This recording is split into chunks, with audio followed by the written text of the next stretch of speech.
Hello dear student, चलिए हम लोग आज पढ़ेंगे रिप्रोडक्शन के भाग 2 को पढ़ेंगे। पिछले क्लास में हम लोगों ने भाग 1 को पढ़ लिया था, यानी पार्ट 1 को पढ़ लिया था रिप्रोडक्शन के।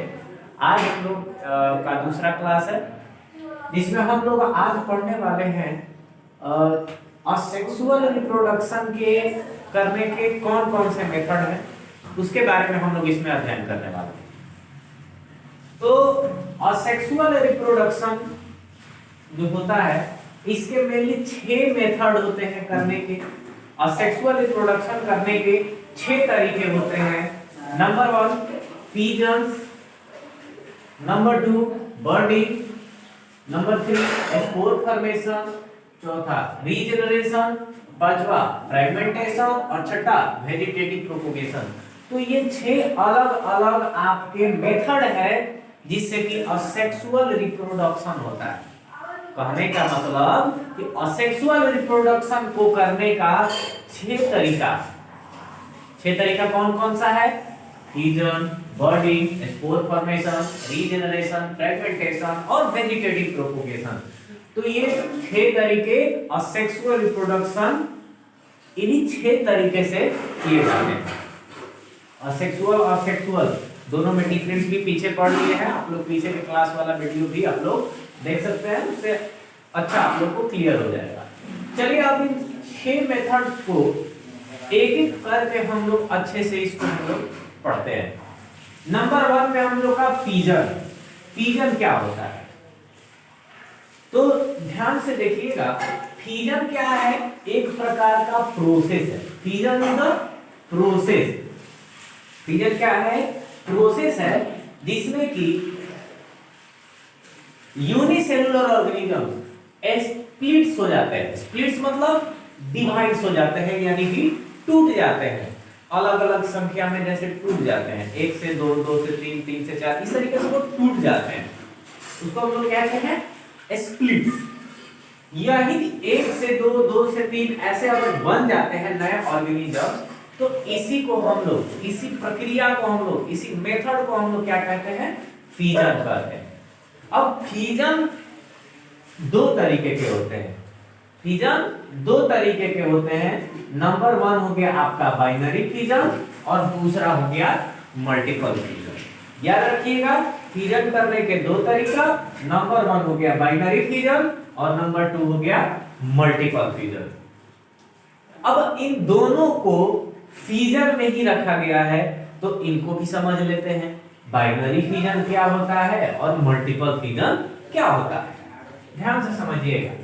यहां पे साफ साफ अक्षर में लिखा हुआ है कि in binary fissions the parents organisms splits मतलब टूटना, डिवाइड हो जाना, फ्रॉम 2 न्यू ऑर्गेनिजम्स। जैसे इसमें क्या होता है, ध्यान से सुनिएगा। बाइनरी फ्यूजन में होता है कि इसमें जो पेरेंट्स ऑर्गेनिजम्स होता है वो क्या कर देता है, टूट के कोई 2 और नए ऑर्गेनिजम्स को बना लेता है। तो वैसे ऑर्गेनिजम्स जो 2 अलग अलग भागों में टूट कर बन जाता है, उसको हम लोग क्या कहते हैं? बाइनरी फ्यूजन करते हैं। जैसे कौन कौन सा ऑर्गेनिजम्स भाई बाइनरी फ्यूजन करता है? तो याद रखिएगा, नंबर 1 अमीबा। अमीबा तो जानते होंगे, अमीबा एक यूनिसेलुलर ऑर्गेनिजम्स होता है जो कि क्या करता है? बाइनरी फ्यूजन करता है। कैसे करता है भाई? और यहाँ पे तो बहुत सारे ऑर्गेनिजम्स का हमने नाम लिख रखे हैं, इसको आप लोग देख सकते हैं या स्क्रीनशॉट भी ले सकते हैं। अमीबा, पारामीशियम, लेशमैनिया, बैक्टीरिया, तो ये सब कुछ माइक्रो ऑर्गेनिजम्स हैं जो कि क्या करते हैं? बाइनरी फ्यूजन को करते हैं। चलिए इसके बाद हम लोग आगे की ओर देखते हैं। आगे में जैसे यहाँ पे हम लोग अमीबा को समझेंगे कि किस तरीका से फ्यूजन करता है, बाइनरी फ्यूजन करता है। पार्ट बाय पार्ट अच्छे से हम लोग समझेंगे। देखिए ये एक अमीबा का चित्र है, ये एक अमीबा का चित्र है। यहाँ पे आप लोग को दिख रहा होगा पेरेंट सेल लिखा हुआ है। अब पेरेंट सेल का मतलब आप ये मत समझिएगा कि एक माता जी हैं एक पिताजी हैं, ऐसा होना चाहिए, ऐसा चीज नहीं है। माता पिता का गुण इनमें होता है, क्योंकि ये एक यूनिसेलुलर ऑर्गेनिजम्स होते हैं। और यूनिसेलुलर में सिर्फ ओनली वन पेरेंट्स होते हैं, इसलिए यहाँ पे हमने पेरेंट सेल लिख रखा है। और पेरेंट सेल उनको भी कहा जाता है जो नए ऑर्गेनिजम्स को जन्म देते हैं, उनको हम लोग पेरेंट्स कहते हैं या पेरेंट सेल यहाँ पे है। तो एक अमीबा को लिया गया है, यहाँ पे देखिएगा, यहाँ पे जब ये इसका स्टेज अगला स्टेज बढ़ता है तो इसमें क्या होता है, जो इसके न्यूक्लियस होते हैं, अब सेल होगा तो जाहिर सी बात है कि न्यूक्लियस होगी, तो न्यूक्लियस क्या हो जाता है कि देखिए अब न्यूक्लियस दो भागों में बंटने लगा है। अगर यहाँ पे देखिएगा, ध्यान से देखिएगा, तो न्यूक्लियस यहाँ पे क्या हो रहा है, दो अलग अलग भागों में बंट रहा है। उसके अगले स्टेप में आइएगा तो देखिएगा कि न्यूक्लियस यहाँ पे दो अलग अलग भागों में बंट चुका है।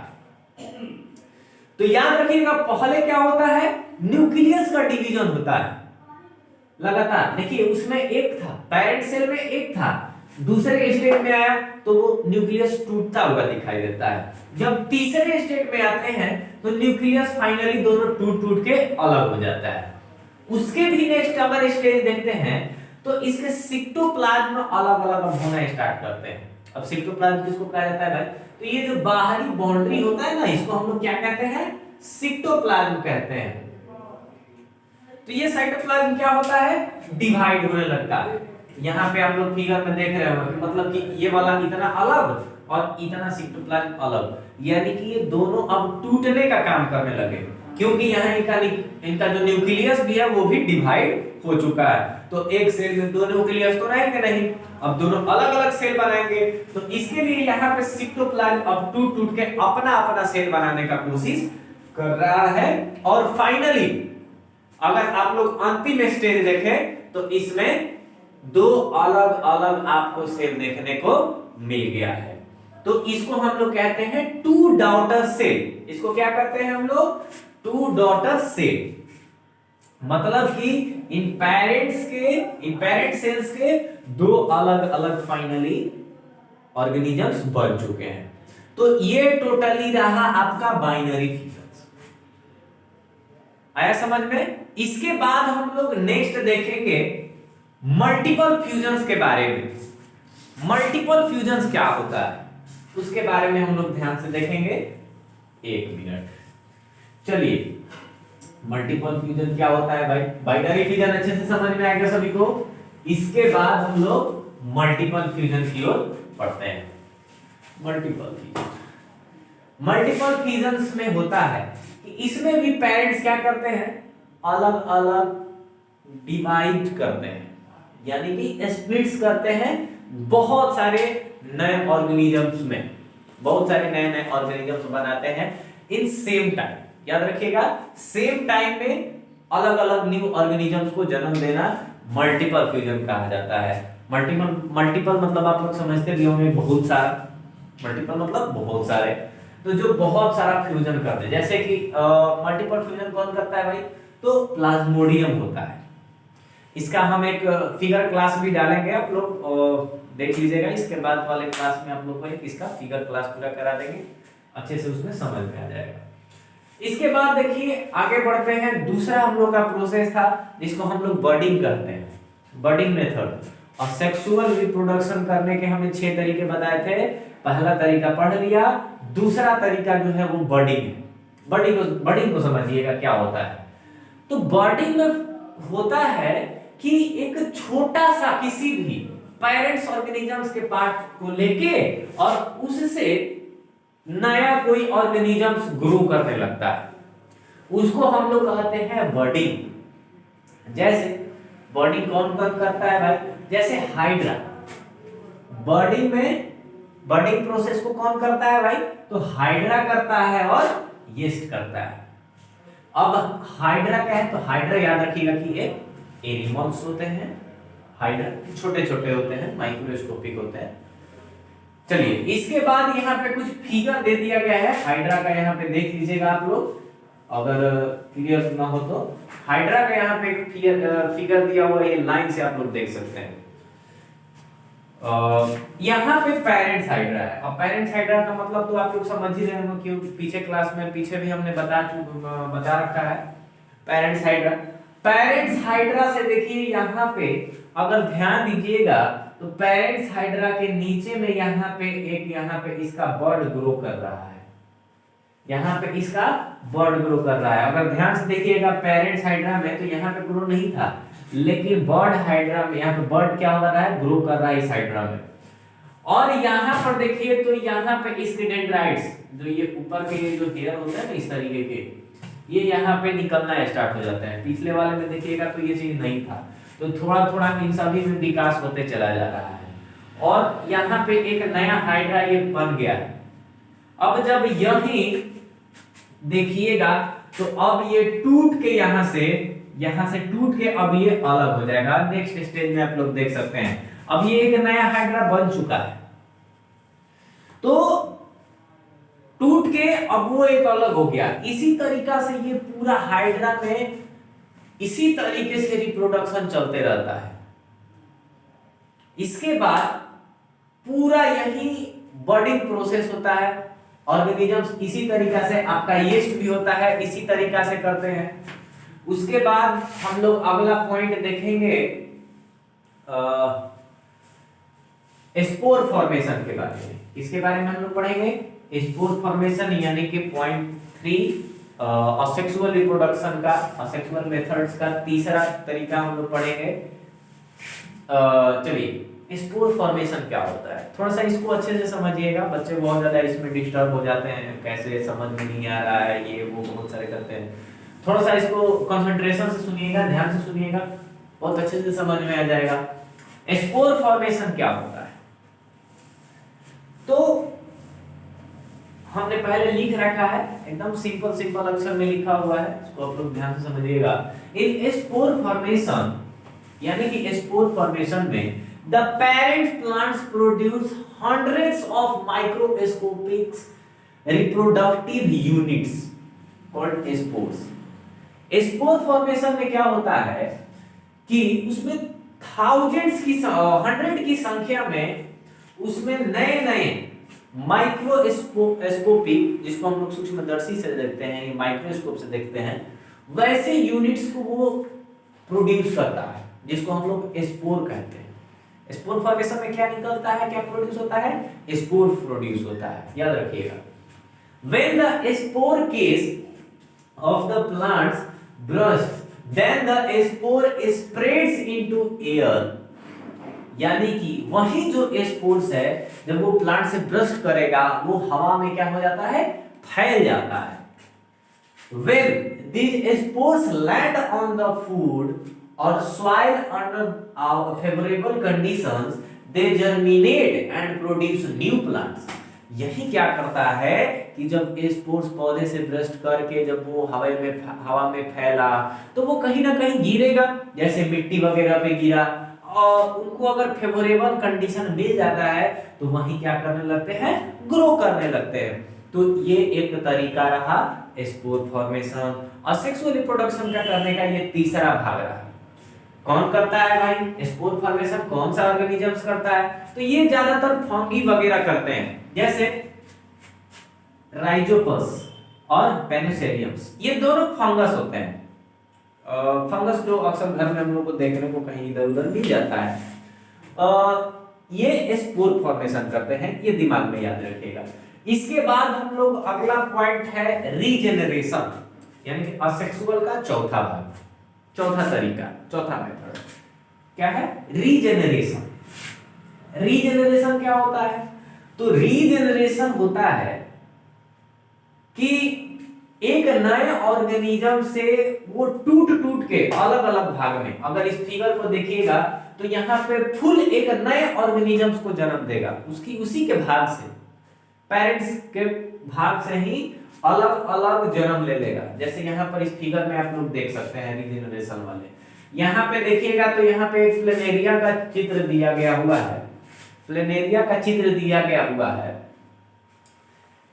तो यहाँ पे देखिएगा ये एक प्लेनेरिया, एक फंगी है, एक प्रकार का फंगस है।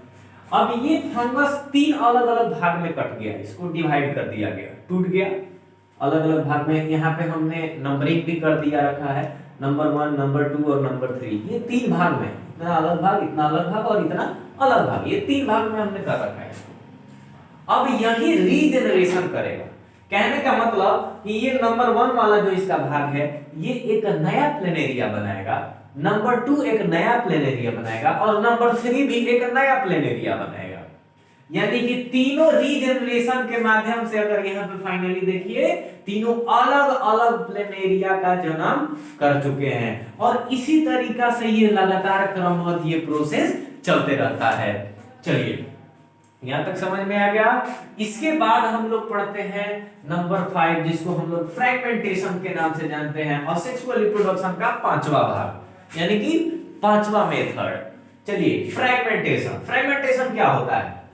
तो the breaking of the body of simple multicellular organisms into 2 pieces और maturing each of which grows to form a complete new organisms is called fragmentation। अब ये फ्रेगमेंटेशन क्या होता है?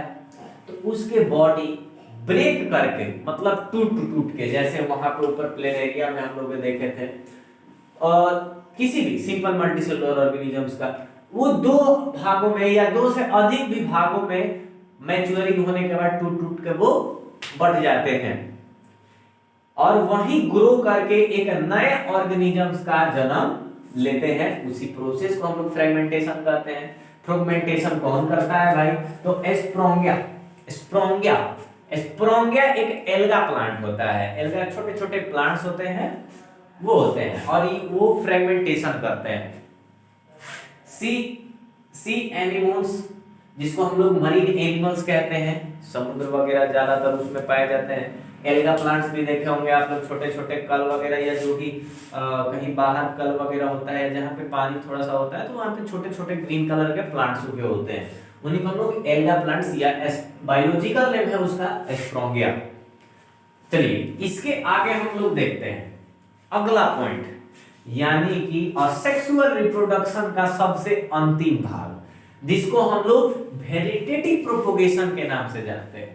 वेजिटेटिव प्रोपोगेशन क्या होता है? ध्यान से देखिएगा, इसमें नया पौधा हमें प्राप्त होता है। वेजिटेटिव प्रोपोगेशन में क्या होता है? हमें नया पौधा प्राप्त होता है उसी पुराने पौधे से।